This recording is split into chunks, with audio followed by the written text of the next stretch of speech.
live stream. How's everybody doing? Oh, we got lots of people hanging out in here. Chevy Fish, what's going on? How are you, my dear? Um, I wish I know more about alleopathy and which plants poison each other. I mean, I know that Valsinaria, jungle val, and Crip have a tough time sometimes, as well as duckweed. They all have some sort of interaction, but it's not always clear what that is. And then also Scotty Aquati, what's up? Irene, hello. Uh, let's see here. DT, hello. Let's go freshwater lobster crew. That's right. Kyle Thompson, hello. And let's see. Fish Tropic Canada, how's it going? Pumpkin King, hello. Luke Wang, what's up? How you doing? Anybody else been waiting on Dr. Anthony? Yeah, on Dr. Anthony to publish the tardiness odds for the stream. Yeah, I know. He's always on top of that, right? Private account. Hello. Dave O, what's up? Joe Haney, hello. Big Tank Hank, how's it going, brother? Janelle Reed, how is it? What is it? What it is? I'm here just slowly mentally today. Hey, Alex, missing the last couple lives. Looking good, sir. Thank you. I have a couple bug bites that are like, when I get bit by certain bugs, they just like make welts. One nailed me. Hello from Transylvania. Right on. Romania. D. Michael, what's up? Hey, no, you're not going to start with the My Girl and the singing and the Glive. And so I went out and I did a thing. I caught some little crayfish. Now these guys are too small to like eat, to catch to eat or anything. But these are likely young signal crayfish. It's hard to know for sure when they're this young. But they're actually really a pretty little crayfish. And I have a little presentation today that I wanted to do. It's not long. But just talking a little bit about these, which I've been catching a lot of as bycatch, like not even meaning to. They just end up in my net because they're everywhere that fish are. And as you can see, they ate several minnows that were with them. Now, these guys are only like an inch long. There's a reddish, like rusty colored brown one, and then there's a green one with yellow tips of his claws and yellow rostrum or snout. And the other nice thing about these little pains in the butt is they fray and cut every plant that they can get the chance to. So I put plants in here and they've nibbled on everything. They've either ripped apart different parts of the kabamba that I put in here, or the hydrocotyle they've cut in two. So these guys are they are both meat eaters voraciously, like they hunt, and they are also vegetarian. I guess that makes them omnivores. But they're pretty cute when they're little, and they're not too destructive when they're little. But boy, howdy, do these guys get a penchant for being destructive as they get older. This is the signal crayfish, as I was saying, and these crayfish have spread all over the entire world. So check out his color. This one's pretty cool looking. I've never seen such nice color morphs all in one stream. Usually each stream kind of has like a set color morph, and once in a blue moon, get it, you'll find a blue one, but it's not that common. Liquid Zoo, what's up? How's it going, man? Good to see you. Oh, there's a live stream today. Yeah, so what happened? Hey, Brian, what's up? How's it going, buddy? Yeah, so what happened was, I usually stream on Friday, but my cat of just about 12 years, it'll be 12 years in October, he's not doing well. He is showing signs of kidney failure, and he's been living with my parents for 2 years plus now, since we got this house. This house is only 900 square feet, plus he wouldn't be allowed in the fish room. And so I didn't want to like leave the poor guy like 600 square feet to like move around in. So I took him to my parents' place, which they've got like with their garage, which they'll leave open to him, or their back like lanai deck type thing that's screened in. They'll actually have over 3,000 square feet for him. So I took him there originally, and then their other cat died, who was like 16, that I bought them when I was in college. I bought them because my mom's like, I miss having you around. I'm an only kid. And I was like, here's a kitten. And that cheered her up. But then the cat obviously grew up 16 years and passed away. But the two cats were pretty inseparable, and the other cat passed away about a year and a half ago now. So they were together for a year, the cats, and bonded. And now the cats are, now the cat that they have, which is mine, Bodhi, super bonded with them, and definitely hates cars and stuff. So I didn't even want to take him a half hour to here to visit ever or anything. I just leave him be and let him hang out there. So that's what's up. Was he was having health issues, and I really love my little kitty. I still go visit him like not more than 2 weeks. Like we go see him every 2 weeks or more, like sometimes 3 times a week. It's an excuse to see my parents, but also they travel all the time now that they're retired. They go like RVing, or not that they have an RV, but they go camping and they go staying in like random, like whatever, timeshares and retired people stuff. And yeah, so I take care of him when that happens, and we'll spend the night there a lot of times and stuff. But they couldn't figure out what was going on with him. He wouldn't hold food down, and he wouldn't even drink water. And he was looking skinny and kind of washed out, and then he started doing the thing where he went to go hide in weird places. And it just really, it's a bad sign for cats, obviously. Didn't want anything to do with being touched, which is totally the opposite of how that cat usually is. That cat literally, since he's part ocelot, part Asian leopard cat, and half Egyptian Mao, and I got that cat on a waiting list for exotic cats that were rescued from like kitty mills in our state.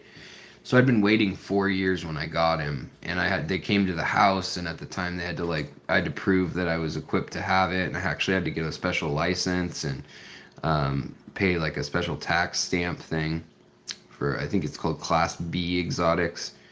And so I did all that and got the cat, and he is kinder than even a normal cat. So if you've ever had a Bengal, you guys know that they're a really vocal cat that acts more like a dog than a cat, probably because of all that wild blood in them. But he's about 30 pounds normally, and he's down to like 24 or 22 right now.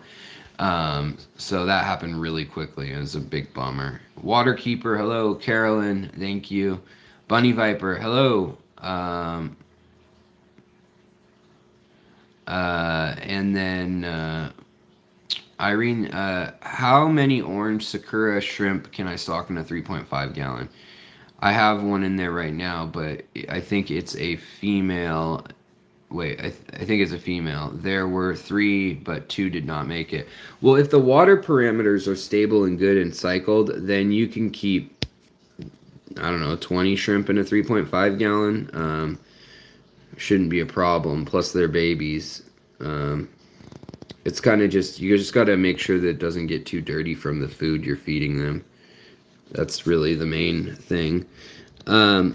So these guys are super active. These are a very common pet type of crayfish, and you'll see why. I mean, I know this is kind of foggy to look through, but they're really, like I said, they can be really beautiful, and they do like really derpy things, like really goofy, like you just watch them like be graceful for an hour, and then just watch them like flop over on their side and look bizarre. But like, I'm trying to